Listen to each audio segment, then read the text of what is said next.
오늘 저는 제주도에 와 있습니다. 흔히 평화의 섬이라고 이야기도 하죠. 그 제주도에 그 강우일 주교님을 모시고 우리 한반도 평화에 대해서 그 쭉 활동해 오신 주교님으로서, 그리고 또 우리 대한민국의 한 시민으로서, 그리고 무엇보다도 우리 한국 이 공동체의 원로로서 공연을 좀 듣기 위해서 제주도에 왔습니다. 강우일 주교님, 귀한 시간 내주셔서 대단히 감사합니다. 네, 감사합니다. 먼 걸음 하셨습니다. 잘 오셨습니다. 여러 가지로 우리 동북아가 계속 우리나라가 강대국 사이에 끼어서 굉장히 힘들고 또 좀처럼 이렇게 우리 뜻대로 이 분단 상황이 해결이 되지 않지만, 그럼에도 불구하고 역사는 조금씩 앞으로 나아가고 있다고 생각이 되고, 그래서 여러분들 모두 좀 희망을 가지시기를 기원드립니다.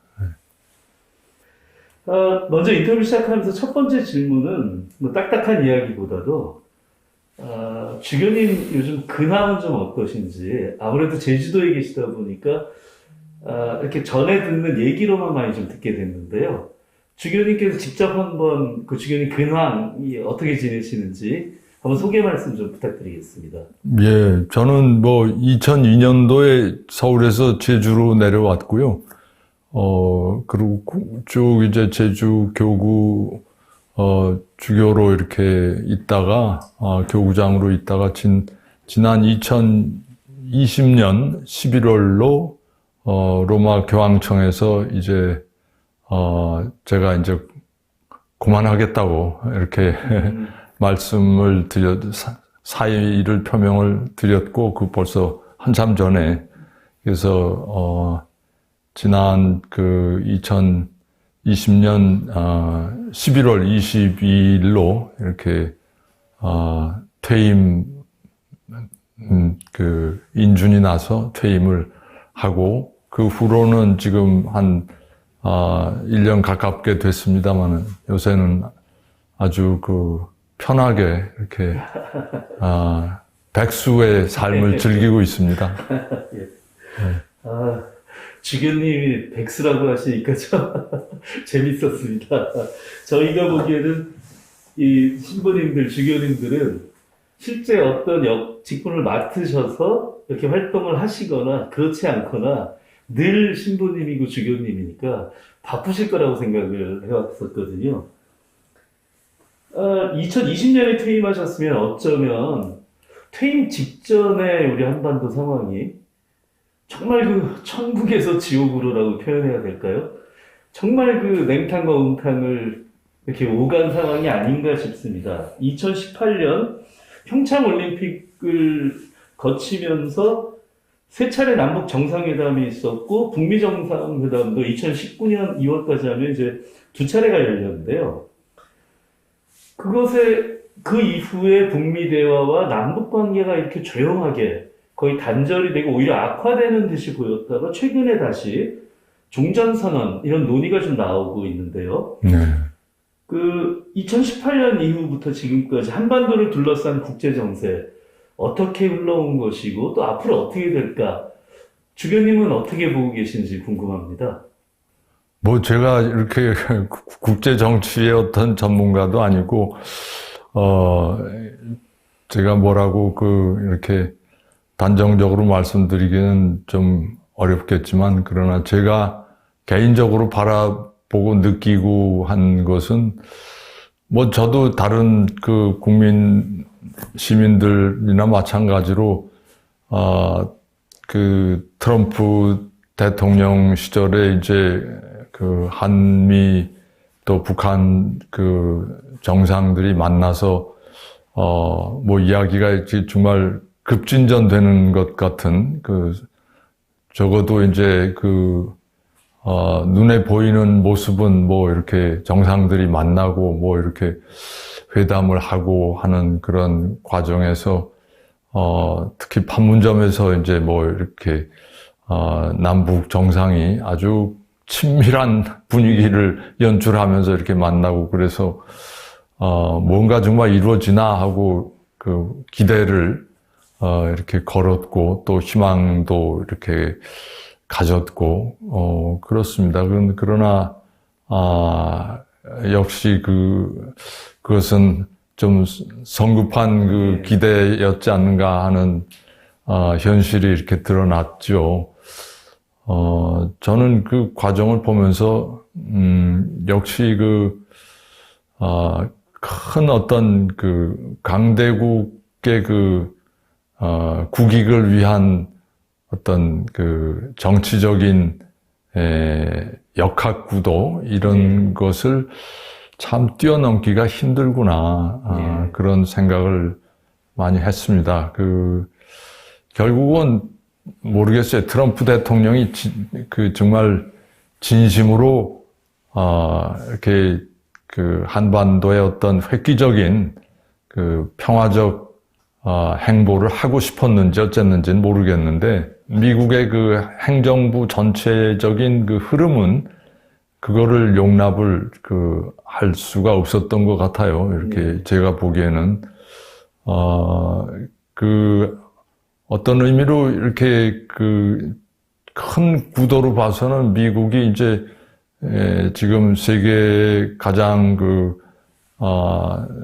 소위 냉전 체제가 끝나고서 소련이 붕괴하고 나서 소련 다음으로 이렇게 미국을 적대하는 세력으로서 중국을 이렇게 바라보고 있고 또 중국이 실제로 그렇게 실력 행사를 해오고 있고 계속 군비를 증강하고 있고 하니까 미국으로서는 중국과의 대척 지점에서 어떤 한반도라는 게 지정학적으로 굉장히 중요한 위치를 이렇게 갖고 있고 그러면서 섣불리 이 북한과 어떤 관계 개선을 한다는 것이 미국의 소위 정치가들, 국제 정치가들 입장에서는 아마 그렇게 간단한 문제가 아니었지 않는가 하는 그런 생각이 듭니다. 왜냐하면 저는 그렇게 느낍니다. 미국 정부가 그동안에 여러 가지 많은 과정이 있었지만 북한에 대해서 요구하는 아주 완전한 비핵화, 불가역적인 완전한 비핵화를 그네들은 강조하는데 그것이 미국의 국익을 위해서 어떤 의미로 필요한 거겠죠. 필요하고 또 세계 평화를 위해서도 필요한 요구는 필요한 요구이지만 미국 입장에서 한반도에 어느 정도 미국을 상대하는 중국이라는 거대한 국가와 대척할 수 있는 그런 군사적인 상황을 어느 정도 유지할 수밖에 없는 그런 배경이 있지 않는가. 저는 제일 참 안타까운 게 냉전이 소위 끝나고서 소련이 붕괴됐는데 해체됐는데 그런데도 계속 미국은 국방비를 계속 늘려갔단 말이에요. 한 번도 이렇게 감액시킨 적이 없고 그렇죠.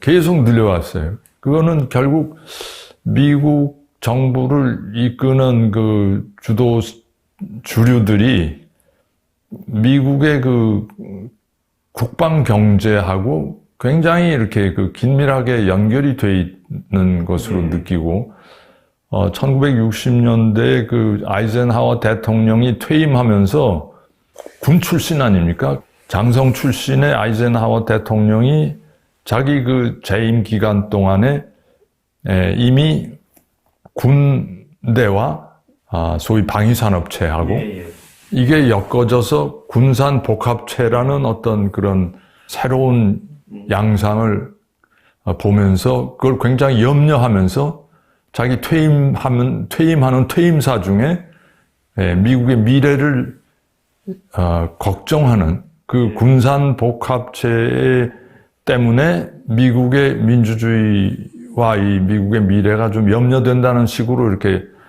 발언을 했거든요. 그 발언이 저는 정확하다고 보고 그 후로 그리고 소련이 해체되면서도 계속 국방비는 늘려갔고 그러니까 이제 이 한반도를 둘러싼 중국과 미국과 관계가 참 이게 쉽지 않다. 우리 마음대로 이렇게 남북이 뭐 좀 이렇게 남북의 순회가 만나서 우리 잘해봅시다 하고 악수하고 뭐 이렇게 될 수 있는 문제가 아닌 것 같아요. 그래서 유엔 차원에서 그 경제 제재를 지금까지 이제 강력히 해오고 있는데, 그러니까 미국 측에서는 북한이 정말 완전한 핵 무기가 이제 다시는 만들 수 없게끔 철저히 그거를 포기한다면 제재를 풀겠다는 건데, 저는 요새 그런 생각, 우리나라가 지금 우리 GDP 전체가 북한의 아마 최소한 한 40배 정도는 되리라고 봅니다. 근데 북한이 국가 예산을 전부 투입을 하더라도 국방비에 우리 국방비하고는 비교가 안 되죠. 근데 우리 정부가, 문재인 정부가 2022년서부터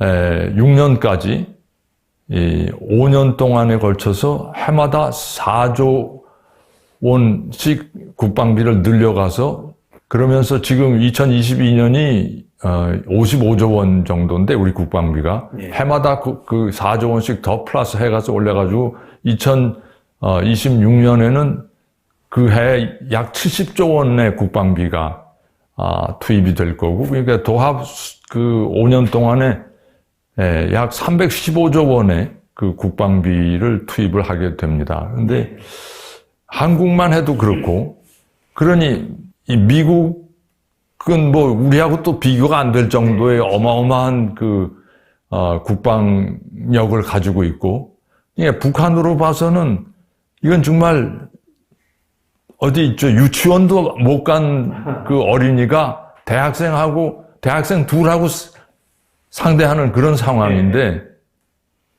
그런 상황에서 자꾸 핵무기 포기하라고, 그러면 그 북한으로서는 유일하게 뭐 예를 들어서 미국이나 한국이 쳐들어왔을 때 그거를 막을 수 있는 유일한 그 수단이 자기네가 개발한 핵인데, 그걸 빨리 내놓으라고.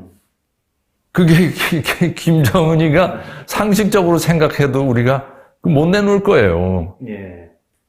그러니까 그런 국제적인 이렇게 단순하게 생각을 해봐도 그렇고, 또 실제로 이제 그렇게 우리나라가 국방비 늘려가면서 잠수함에서 발사하는 미사일도 개발하고 또 뭐 여러 가지 그런 아주 최첨단 무기를 계속 개발하고 또 이렇게 수입하고 뭐 그러니까 북한으로서는 더더욱 참 어떤 불안감과 두려움을 느낄 수밖에 없을 것 같아요. 이런 상황에서 우리가 종전 선언을 이렇게 우리 대통령이 하셨는데, 그거는 참 저는 바람직한 일이라고 생각을 해요. 종전 선언 해가지고 정말 좀 서로가 이렇게 방아쇠 당길 준비 태세에서 조금 이렇게 물러서서 서로를 좀 이렇게 쌍심지를 두고 바라보지 않고 좀 교류도 시작을 하고 그런 상황으로 빨리 좀 이렇게 넘어갔으면 얼마나 좋겠어요. 근데 북한이 이제 우리가 문 대통령이 그런 선언을 하니까 북한 측에서는 그냥 말로만 종전선언이 그게 뭔 소용이냐. 실제로는 그런 평화를 이룰 정말 전쟁을 안 하겠다는 어떤 실질적인 행동을 보여주지 않으면서 뒤에서는 뭐 신형 잠수함 이렇게 만들고 뭐 전투기 새로 구입하고 또 미사일 개발하고 하면서 앞에서는 전쟁 그만합시다. 이거는 말이 안 되지 않느냐 하는 태도인데, 저는 그것도 어떤 의미로 수긍이 가요. 한국만 해도 그렇고 또 이제 미국은 뭐 더 말할 나위 없이 이제 뒤에서 엄청난 이렇게 모습으로 버티고 있고 북한을 언제든지 이렇게 공격할 수 있는 그런 준비를 갖추고 있고 상식적으로 아니면 지금까지 벌어진 국제 외교나 정치에 주고받은 상황만 볼 때는 현실만 볼 때는 참 종전 선언이라는 게 과연 가능할까? 그게 됐으면 너무 좋겠는데 참 어렵겠다. 그게 진실로 우리가 종전 선언을 하려면 우리 스스로가 계속 군비 증강으로만 가는 이런 태도, 이거를 좀 이렇게 바꿔야 되지 않을까. 차라리 그런 국방비에 5년에 걸쳐서 315조 원이라는 뭐 어마어마한 돈을 쳐들이기보다 10분의 1 가지고 북한과의 평화를 위해서, 북한을 위해서 북한 주민들을 좀 먹여 살리는데 뭐 도움을 준다든지 아니면 북한의 에너지 문제에 좀 도움을 준다든지 뭐 그런 쪽으로 10분의 1만 써도 저는 북한이 소위 그네들끼리 말하는 우리끼리 뭐 이런 우리 민족끼리 하는 뭐 그런 것을 이렇게 남쪽도 같이 생각하고 있다 하는 거를 느끼지 않을까 좀 그렇게 생각이 됩니다. 그래서 그냥 이렇게 무슨 국제 정치의 술수 가지고 이렇게 주고받으면서 장이야 멍이야 할 게 아니라 진심으로 우리가 평화를 원하고 전쟁을 그만두기를 원한다면 앞에서는 전쟁 그만둡시다 하고 뒤에서는 손을 한 손 감추고서 거기 총을 들고 있는 그런 자세는 좀 이제 바꿔야 되지 않는가. 그래서 어떤 의미로 총 놓고 이렇게 좀 빈손으로 우리 전쟁 그만하자. 이런 대화가 돼야 되지 않는가 생각합니다. 결국 주교님 말씀 들어보니까 이 국제정치라고 하는 것이 뭐 어쩔 수 없이 국가들 간에 많은 술수가 난무하고 그래서 이런 장인데 그런 상황 속에서 정말 진심을 가지고 전쟁을 그만하고 평화로 전환하기 위해서 진심 어린 접근 아마 이것이 가장 중요하다 이 말씀이 아닌가 저는 이렇게 좀 생각이 들었습니다. 근데 결국 이 종전선언에 대한 이야기를 하면 종전선언이 전쟁을 끝마치자 말 그대로 이런 선언인데 결국 종전선언 이야기를 하면 전쟁 이야기를 또 빼놓을 수가 없죠. 근데 전쟁 그러면 지금 한국전쟁이 막 진행되고 있는 건 아니겠습니다만 전쟁의 상처는 여전히 우리는 안고 살아가고 있습니다. 전쟁의 상은 특히 이 이념 갈등 이런 기억들을 다시 한번 생각하게 되는데요. 제주에서야말로 그 이념 갈등 가장 치열했던 우리 분단과에서 전쟁으로 가는 이 과정 사이에 가장 치열하고 비극적이었던 사상이 있었죠. 결국 이 문제를 여쭤보지 않을 수가 없을 것 같은데요. 이 깊은 갈등, 상처, 결국 이것을 어떻게 치유할 수 있을까? 이게 여전히 우리에게 과제가 될 것 같습니다. 이 부분에 대해서 혹시 주교님, 이런 식으로 해야 치유될 수 있겠다 하는 어떻게 생각하신 방안 같은 게 있으면 말씀 한번 부탁드리겠습니다.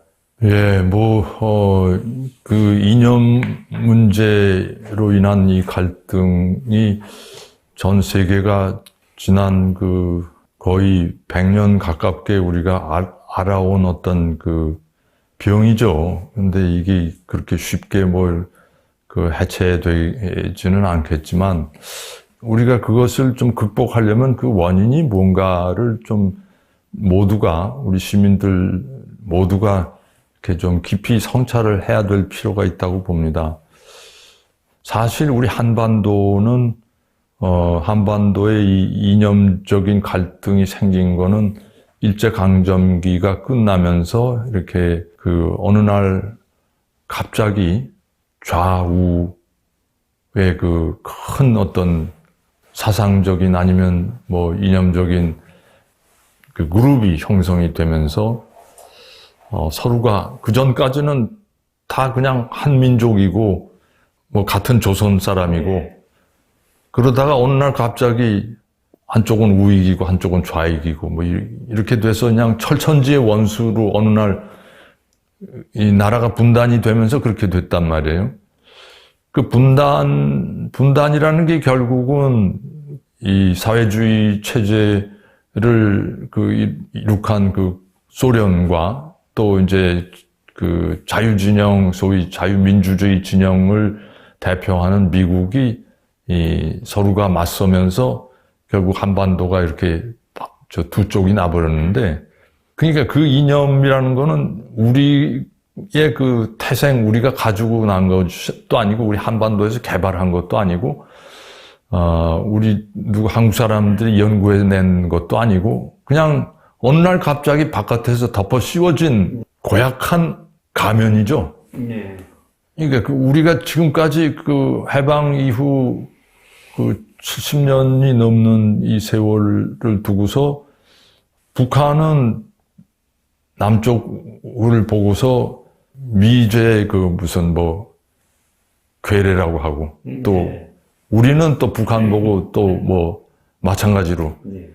다른 사람들이 갖다 덮어 씌워준 가면을 통해서 그 렌즈로 우리 그 같은 시민이었던 같은 민족이었던 사람을 그렇게 그런 색깔로 바라보고 서로 원수로 생각하고 우리가 마치 꼭두각시가 된 네. 남이 조종하는 그 끈에 의해서 우리가 막 춤을 추고 이렇게 그런 모습이 아닌가 저는 그렇게 생각이 되고요. 이 제주에 와서 제가 이렇게 많이 느끼는 게 제주가 이 한반도 분단을 제일 처음에 그 상처를 깊이 앓은 곳이죠. 1945년 우리가 그 해방이 됐는데 그리고서 48년에 이승만 정부가 수립이 됐죠. 48년 8월 15일에. 근데 이 제주는 47년 3월 1일에 미 군정, 그러니까 남쪽을 그때 다스리고 있었던 미 군정에 대해서 그때 그 제주도민들이 여러 가지로 너무나 힘들게 살았어요. 민생고가 아주 심했어요. 그 해방 후에 이제 46년, 47년 흉년이 들어가지고 네. 먹을 먹을 게 뭐 절대적으로 부족하고 육지에서도 가져올 수도 없고 육지도 마찬가지로 흉년이었고 통계적으로 보면 45년에 제주에서 생산된 보리, 이 제주는 쌀 농사가 안 되기 때문에 주로 보리쌀 먹고 살았습니다, 여기는. 근데 그 보리 생산량의 45년도 생산량에 47년도 들어가면은 그 30%밖에 생산이 안 돼요. 그러니까 엄청나게 우선 먹을 게 없었고, 네. 그런데다가 45년 해방되고 나서 일본에 가 있던 제주 교민들이 엄청나게 6만 명인가가 돌아왔습니다. 제주도로. 네. 45년 해방 후에 46년 그 사이에. 그러니까 머릿수는 많아지고 먹을 건 없고. 네. 그러니까 이게 뭐 너무 아주 힘드니까 47년 3월 1일 북국민학교라고 지금도 아직 있는데 초등학교 운동장에서 제주도민의 그 전후로도 그 후로도 그렇게까지 모인 적이 없는 3만여 명이 한 군데에 모여가지고 미 군정에 대해서 성토를 했습니다. 네. 이게 뭐냐, 그래가지고서 이럴 바야 우리 미군 철수하고 우리가 먹고 살게 우리에게 자유를 달라. 그리고 모스크바 삼상회의 때 이제 한반도에 빨리 독자적인 정부를 수립을 하도록 유엔에서 결의를 했으니까 그 후에 이제 모스크바 삼상회의에서 결의를 했으니까 그걸 빨리 이행을 하라. 왜 미 군정이 버티고서 있느냐. 그 단계에서까지도 아직은 그 3.1절 행사를 할 때 좌우익이 같이 했습니다. 예. 그 좌익만 한 게 아니고 예. 구분 없이 그냥 같이 했어요. 그런데 그때 이미 같은 날 서울에서도 아니면 다른 도시에서도 그 3.1절 행사가 있었어요. 47년 3월 1일. 예. 근데 서울에서는 한쪽은 동대문 운동장에서 하고 한쪽은 남산에서 하고 예. 그러다가 3.1절 행사 끝나고 내려와서 남대문 경찰서 앞에서 충돌했어요. 예. 좌우가. 근데 제주는 그렇지 않았어요. 한 군데에서 같이 행사했어요.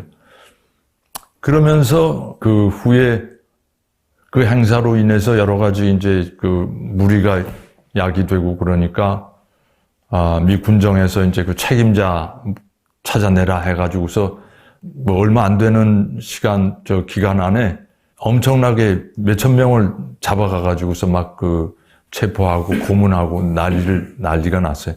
그러면서 이제 결국 48년 4월 3일 4.3이 터지는 거죠. 그러면서 좌익들이 이렇게 제주는 설치니까 이거 모조리 아주 뿌리를 뽑아라. 그 미 군정이 그렇게 이 제주도를 레드 아일랜드라고 이렇게 지칭을 하고 미 군정의 경찰 책임을 조병옥 씨가 했어요. 예.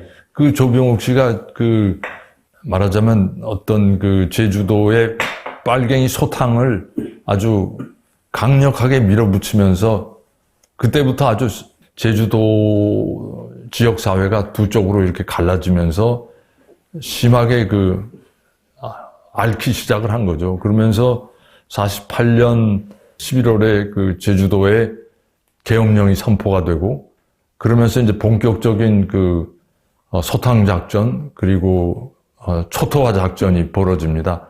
그래서 뭐 국민들도 대부분 이제는 아시겠지만 그 제주도민의 10%가 넘는 3만여 명이 결국 이렇게 목숨을 잃게 되는 큰 참극이 벌어지게 되는 거죠. 근데 그런 것이 그 바깥에서 아까 말씀드린 바깥에서 어느 날 갑자기 덥씌워진 가면 그리고 그 좌익으로 이렇게 몰려서 붙잡혀가고 체포되고 한 사람들이 사실은 그 직전까지 그러니까 4.3 일어나기 직전까지도 그네들은 일제 강점기서부터 일제에 항거해서 우리나라를 지키기 위해서 독립을 위해서 싸우던 사람들이에요. 다만 그 일제 강점기 중에 사회주의적인 그런 어떤 흐름이 이렇게 형성이 됐는데 그거는 우리나라의 독립을 위한 일본 제국주의 정부에 저항할 수 있는 유일한 수단이 사회주의적인 그런 체계와 또 세계적인 그런 흐름이었어요. 그래서 그러니까 일제 강점기 때의 항일 운동에 적극적으로 동참하고 행동으로 옮기던 그러면서 일본 경찰에 붙들려 가고 뭐 고문당하고 하던 그 사람들이 그대로 4.3 때에 좌익으로 다 몰리는 거예요. 네. 그래서 그것이 이제 제주도가 유독 이제 그게 아주 선명하게 그게 드러났는데 저는 다른 지역도 마찬가지라고 봅니다. 그래서 이제 우리가 예를 들어서 남한에서 이렇게 이승만 정부 이후에 오늘날에 이르기까지 계속 타부시 됐던 것이 북한과 실오라기만큼이라도 뭔가 연관이 있으면 불구스레한 빨갱이로 이렇게 간주되고 또 그렇게 처단되고 집안 전체가 아주 정상적인 삶을 살 수 없는 그런 어려운 시기를 70여 년간 우리가 보내왔습니다. 그래서 정말 이거는 덥씌워진 허상의 가면을 우리는 쓰고서 계속 우리 형제들끼리 서로가 싸우고 미워하고 손가락질하고 그리고 언제든지 방아쇠 당길 준비를 해왔다. 그러니까 이 이념의 굴레에서 우리는 이게 절대로 실체가 아니고 이게 허상이라는 거를 모두 깨닫고 허상 넘어서 있는 우리의 형제를 바라볼 줄 아는 그런 시야를 우리가 회복해야 되지 않겠는가. 저는 그렇게 봅니다. 어떤 단순한 정치적인 아니면 무슨 일시적인 프로그램이나 또는 뭐 어떤 정책 가지고서 해결될 성질의 것이 아니고 우리가 지금까지 끼워온 써온 가면과 우리의 렌즈가 정말 허상이었다는 것을 우리 스스로가 깨닫고 뉘우치는 것부터 시작을 해야 되지 않을까 생각합니다. 결국 지금 말씀도 들어보니까 아까 해주셨던 말씀처럼 외부에서부터 우리에게 더 씌워진 가면을 벗고 그 가면 너머에 있는 사람들을 정말 진심으로 바라보자. 바로 이제 그렇게 서로가 서로를 진심을 가지고 서로 바라보기 시작할 때 어쩌면 평화의 시작이 바로 그 일로부터 시작될 수 있지 않을까 이런 생각이 들기도 했습니다. 그런데 그 한반도 평화에 관련해서 최근에 문재인 대통령이 그 프란치스코 교정을 뵀었죠. 그러면서 또 종전선언 뭐 이런 이야기와 더불어서 교정님의 방북 이런 이야기가 지금 나오고 있는데요. 결국 한국 정부뿐만 아니라 우리 한국의 모든 사람들, 국민 모두가 한반도 평화의 길에 프란치스코 교종께서 역할을 좀 해주셨으면 하는 이런 생각을 다 갖고 있는 것이 아닌가 이렇게 생각이 듭니다. 주경님께서 보시기에 지금 교종께서 구체적으로 어떤 역할을 하려고 이렇게 계획을 갖고 있다거나 뭐 구체적으로 얘기하면 이제 방북에 대한 얘기가 될 수도 있겠는데요. 혹시 지금 교황청에서 한반도 평화에 대해서 생각하고 있는 계획이랄까 아니면 뭐 구상이랄까 이런 것이 있다면 혹시 소개해 주실 만한 뭐 그런 것이 있을까요? 지금 이 프란치스코 교종만이 아니라 그 전에 요한 바오로 2세 교종도 그분이 본래 폴란드 출신 아닙니까? 그러니까 공산 정권이나 사회주의 정부 체제를 당신이 직접 겪으시고 그래서 북한에 대해서 관심이 많으셨고 그러면서 계속 은밀히 북한을 도우셨고 북한이 굉장히 수재 당해서 이렇게 수많은 사람들이 이렇게 기아선상에 허덕이고 있을 때 바티칸이 이렇게 무슨 그런 거액은 아니지만 하여튼 최대한의 성의를 보여서 북한 주민들을 위해서 이렇게 기부를 하셨고요. 그러면서 계속 북한에 대해서 관심을 가지고 있었습니다. 그러면서 이제 지난 2014년에 프란치스코 교종께서 우리 한국에 오셨을 때, 사실 그때도, 우리는 속마음으로는 가능하면은 북한이 받아들이기만 하면, 방한하셨을 때, 이렇게 조금 이렇게 연장을 해서 북한도 갔으면 좋겠다 하는 그런 생각을 우리가 했었습니다. 근데, 북한으로서는 전혀 거기에 대해서 관심 표명도 안 하고 받아들이질 않고, 그랬는데, 보통 이제 교종이 어느 나라를 방문하실 때는 통상적인 절차는 그렇습니다. 이제 그 나라의 정부와 또 그 나라의 교회가 함께 교종을 초대합니다. 그러면 이제 이렇게 가시는데, 정부만 초대해가지고서는 안 가십니다. 그 나라의 교회 공동체하고 그 나라의 정부가 함께 이제, 보통은 먼저 이니시어티브는 그 나라의 교회가 먼저 이제 와주십시오 하고 초대를 하면은 긍정적인 검토가 될 때 그 나라 정부도 이제 동시에 이렇게 초대하는 그런 양상을 보통 그게 통상적인 절차였습니다. 근데 북한의 경우에 이제 어려웠던 것이 북한에 가톨릭 교회가 없는 거예요. 실제로 지금 북한 그 평양에 북한 정부가 이렇게 세운 성당이 하나 있습니다.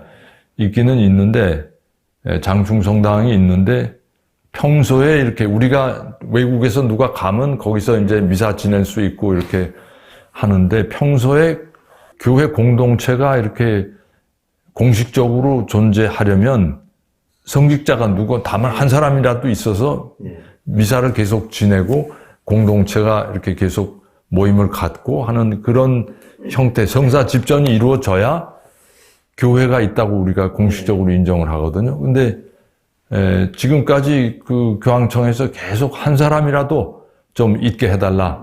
북한에도 여러 다른 국제사회에서 온 외교관들이 있고 그들 중에 가톨릭 신자들도 있고 하니까 좀 그 사람들, 북한 사람들은 제쳐놓고라도 그 외국인들이라도 신앙 생활을 할 수 있게끔 성직자를 이렇게 좀 한 사람이라도 파견을 하게 해달라 하고 이제 계속 접촉을 했었어요. 근데 북한이 그걸 받아들이지 않았죠. 그러다가 이제 지난번에 문 대통령과 이제 북한 김정은 위원장이 만나면서 이렇게 문 대통령이 그때 제안을 이렇게 하셨고 그때는 그냥 이렇게 웃으면서 이렇게 받아들인 것 같은데 북한 수뇌부가 좀 더 이렇게 포괄적인 어떤 시야를 가지고 설사 북한에 지금 아까 제가 말씀드린 교회 공동체가 상주하는 사제가 없고 평소에 이렇게 이루어지는 어떤 공동체가 없다고 하더라도 그래도 간간히 우리가 누군가가 이렇게 가서 미사 지낼 수 있는 장소도 있고 그동안에 또 실제로 그런 일들이 많이 이루어졌고 하니까 아마 북한 정부에서 프란치스코 교종께 좀 이렇게 방문해 주십시오 하고 요청을 한다면 저는 제가 보기에는 프란치스코 교종은 언제나 가실 태세는 돼 있는 것 같습니다.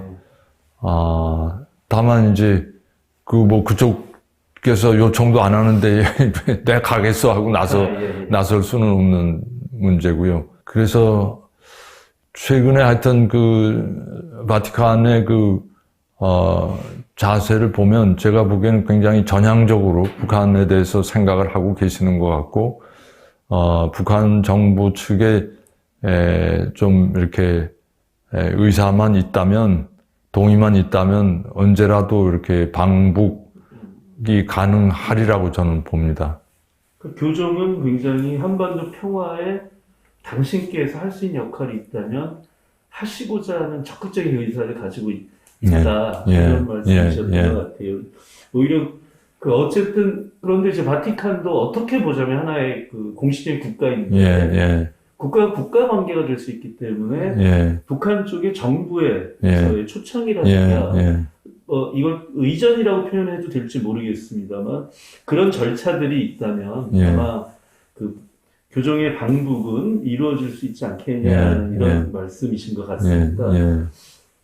자, 그러면 이렇게 해서 한반도 평화에 대한 이야기를 좀 나누고 있는데요.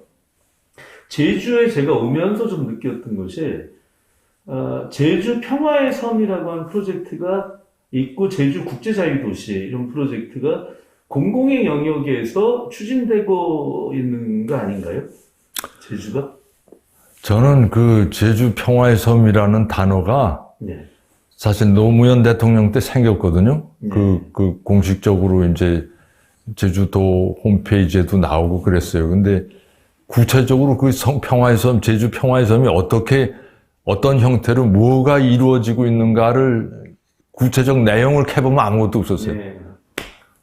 그래서 저는 아주 실망을 했었는데, 그 전에 이렇게 소련 대표가 여기 오고 이렇게 그런 국제적인 인사들이 여기 와서 만남을 갖고 한 그런 거로 이제 그런 전례가 있기 때문에 제주를 정말 세계 평화를 위한 하나의 특별한 섬으로 만들면 좋겠다 하는 그런 원의에서 아마 그런 단어가 나온 것 같아요. 근데 실제로 그 팔로우업은 그러니까 제주가 평화의 섬으로 되기 위한 구체적인 그 후속 작업은 하나도 이루어지지 않았습니다. 오히려 그 평화의 섬이라고 하면서 제가 보기에는 2007년부터 해군 강정기지 작업에 이제 들어갔거든요.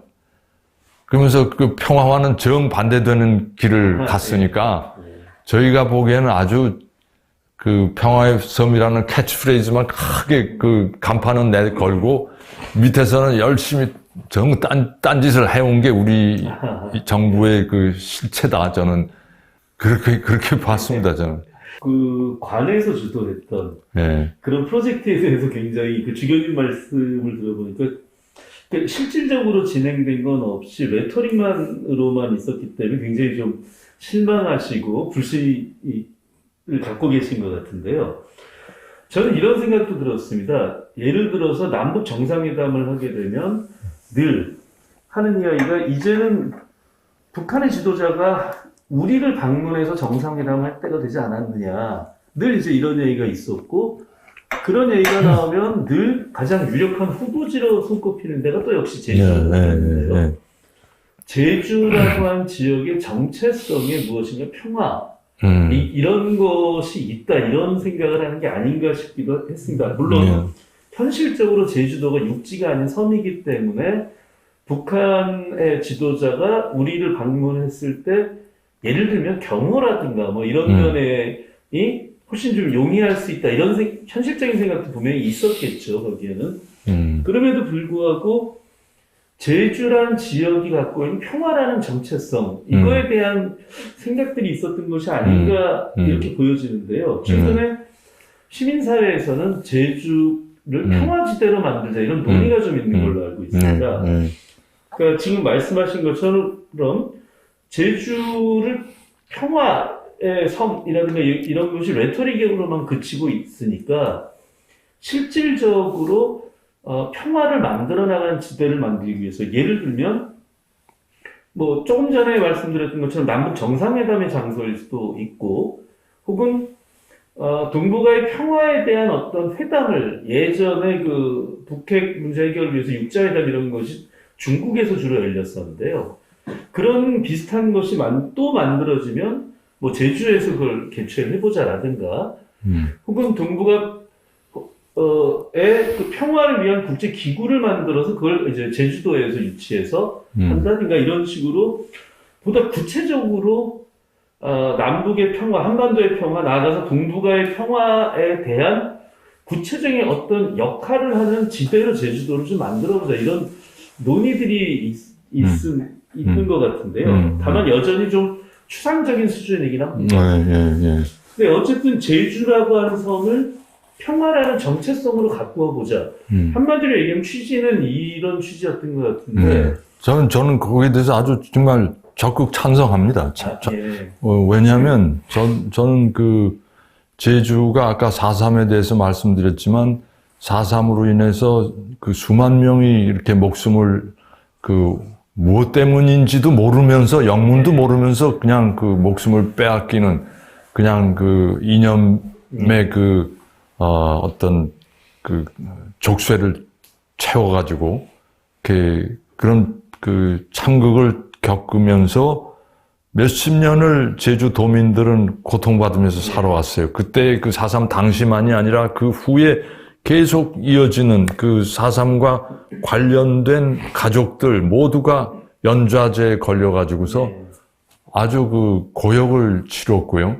그러고서는 직접 뭐 연좌제에 걸리지 않더라도, 그 가족들이 다 연결이 되기 때문에 가슴에 다 그 피멍을 안고서 이렇게 살아왔어요. 근데 최근에 와가지고 이제 그 후손들이 이제 좀 그 벽을 뛰어넘고 우리가 화해와 상생으로 이렇게 나아가자. 그러면서 소위 이제 좌측에서 당한 사람들, 또 우측에서 당한 사람들, 이런 사람들이 그 유가족들끼리도 한을 넘어서서 이제는 우리가 손을 잡고 과거를 자꾸 이렇게 책임을 뭐 묻거나 이렇게 원망하거나 하기보다는 우리가 대승적 차원에서 정말로 평화를 위해서 서로를 용서하고 그냥 한 민족으로 같이 함께 평화적으로 살아가자 하는 그런 움직임들이 이제 몇 년 전서부터 좀 생겼거든요.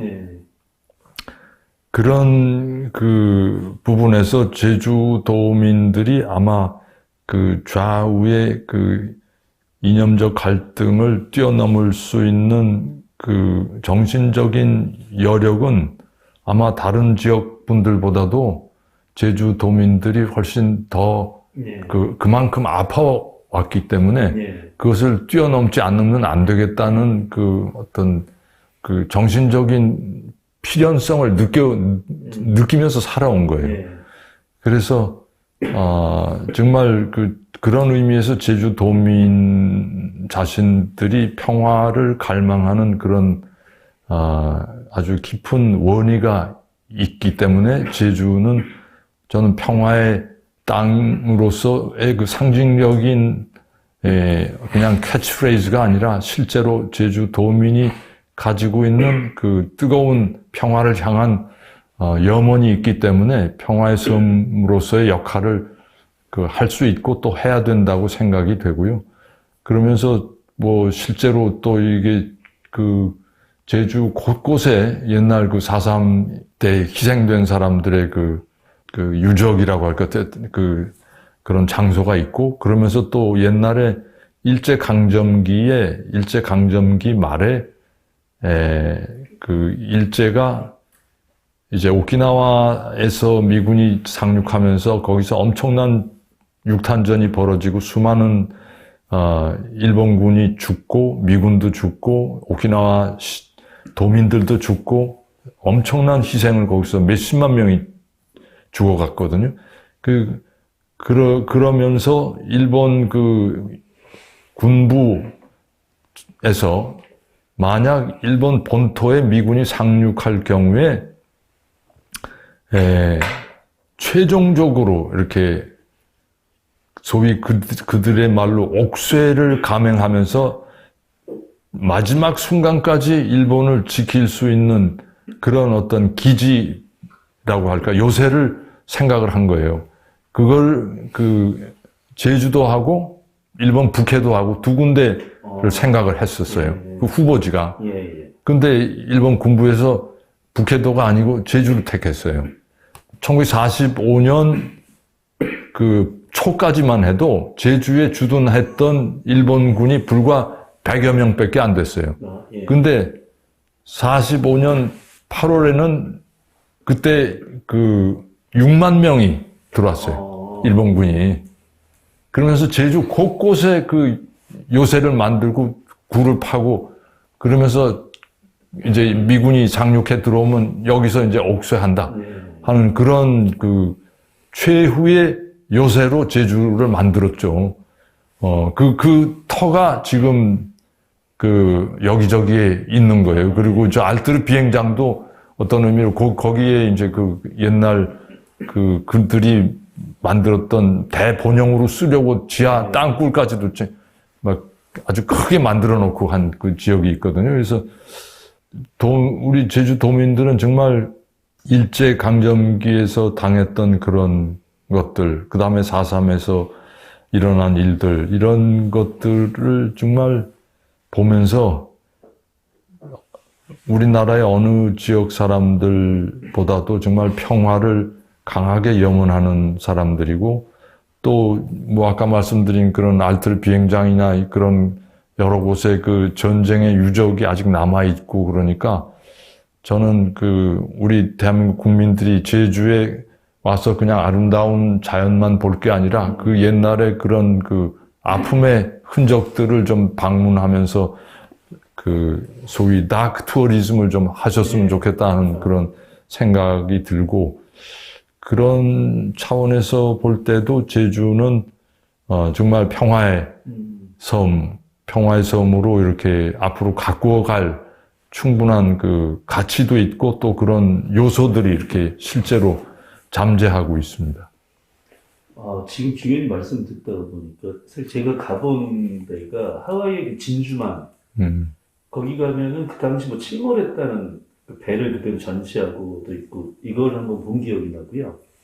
일본의 그 나가사키를 갔을 때도 그러니까 다만 그때 나가사키에서 제가 약간 좀 이상하다라고 느꼈던 것은 모든 조형물이 일본은 피해자더라고요.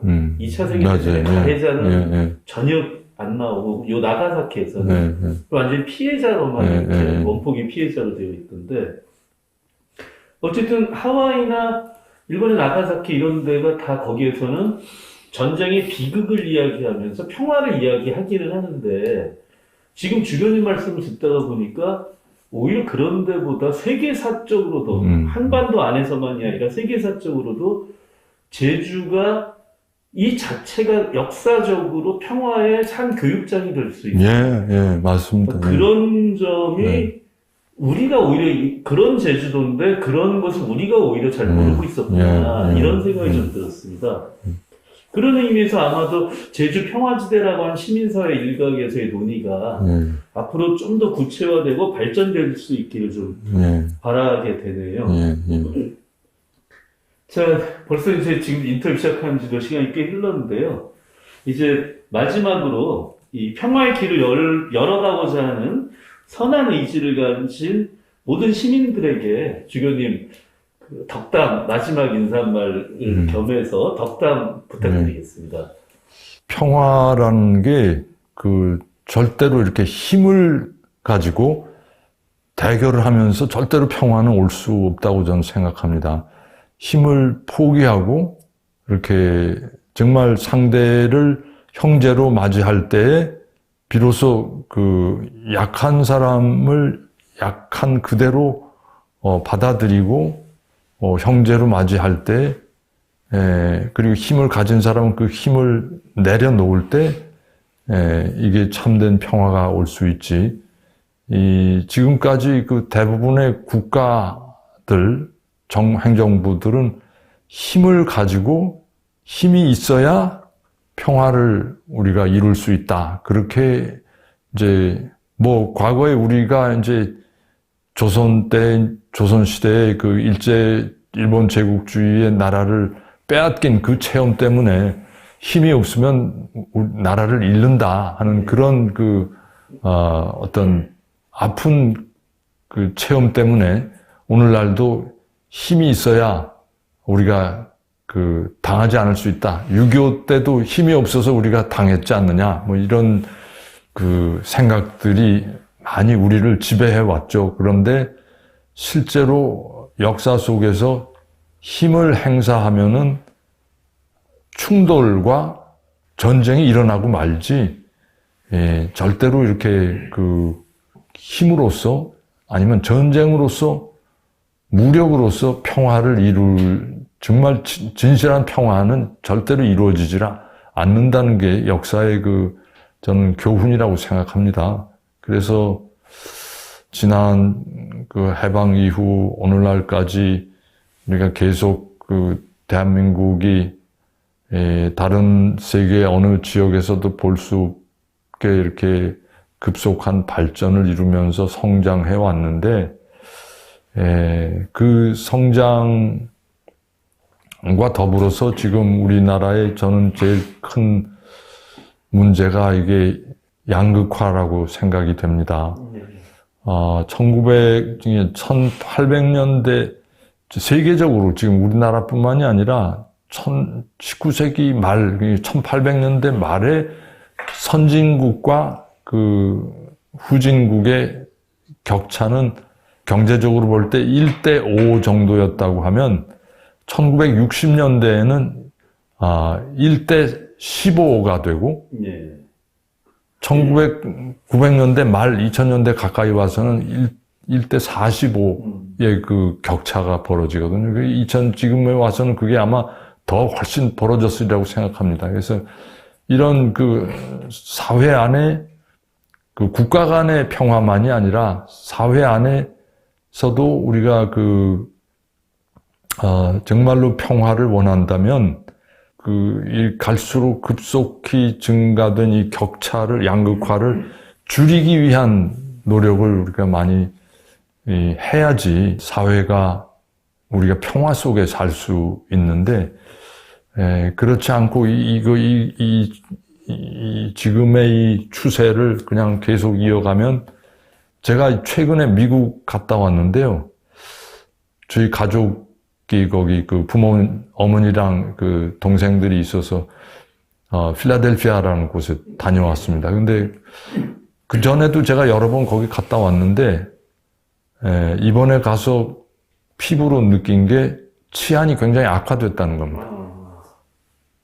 거기 사람들이 그래요. 제 동생들도 그러고, 치안이 아주 악화돼가지고, 이제 바깥에 외출할 때도 굉장히 조심스럽다고 그래요.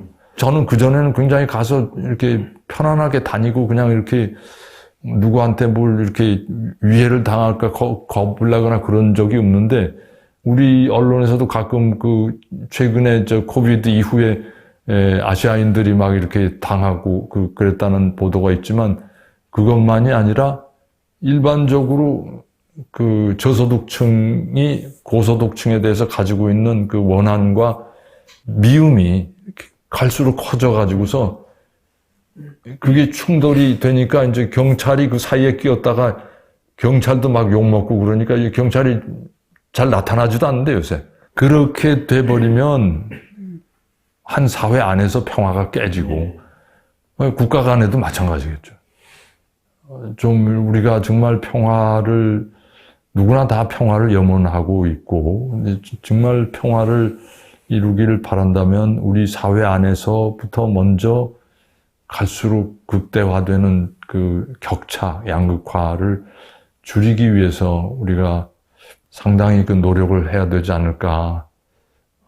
지금까지는 계속 기업도 비용을 줄이기 위해서 계속 하청을 주고 비정규직을 늘리고 최대한 정규직을 줄이고 이러면 양극화는 계속될 거거든요. 그래서 이런 것부터 좀 우리가 어떻게 치료할 수 있는 방법을 좀 강구를 해서 우리 안에 서로가 서로를 이렇게 적대시할 수 있는 그런 구도를 없애야 되지 않을까.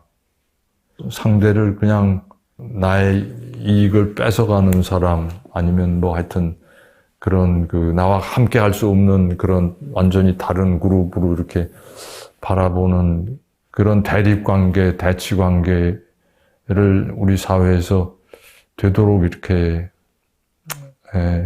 해체하고 비정규직이든 정규직이든 좀 더 서로가 이렇게 함께 공존할 수 있는 그런 사고를 가지고 모든 일을 해나가야 되면 좋겠다 하는 생각이 듭니다. 마치 이완 갈등의 소극적 평화에서 적극적 평화로 이런 생각이 들기도 하고, 혹은 국가 안보를 넘어서 인간 안보까지 이런 생각이 들기도 하고 했는데요. 그 모든 말을 다 포함해서 주교님의 마지막 말이 가장 정확한 정리가 될 것 같습니다. 평화의 길은 아마도 정말 좀 다양한 사람들이 공존하는 것. 이것이 바로 평화에 이르는 길이다. 어쩌면 이 말씀이 오늘 했던 모든 얘기를 한마디로 이렇게 정리할 수 있는 얘기가 아닌가 이런 생각이 들기도 했습니다. 예, 긴 시간 인터뷰 응해주신 우리 강의일 주교님께 다시 한번 감사드리고요. 오늘 저희 한반도 평화행동에서 준비했던 이 강의일 주교님과의 평화 나누는 이야기, 이것으로 모두 마치겠습니다. 오늘 인터뷰를 했던 저는 한반도 평화행동의 대표 이원영입니다. 한반도 평화행동의 이 모든 프로그램을 함께 해주신 모든 분들께 항상 늘 평화가 함께하길 빌면서 오늘 인터뷰 시간 모두 마치도록 하겠습니다. 감사합니다. 고맙습니다. 수고하셨습니다.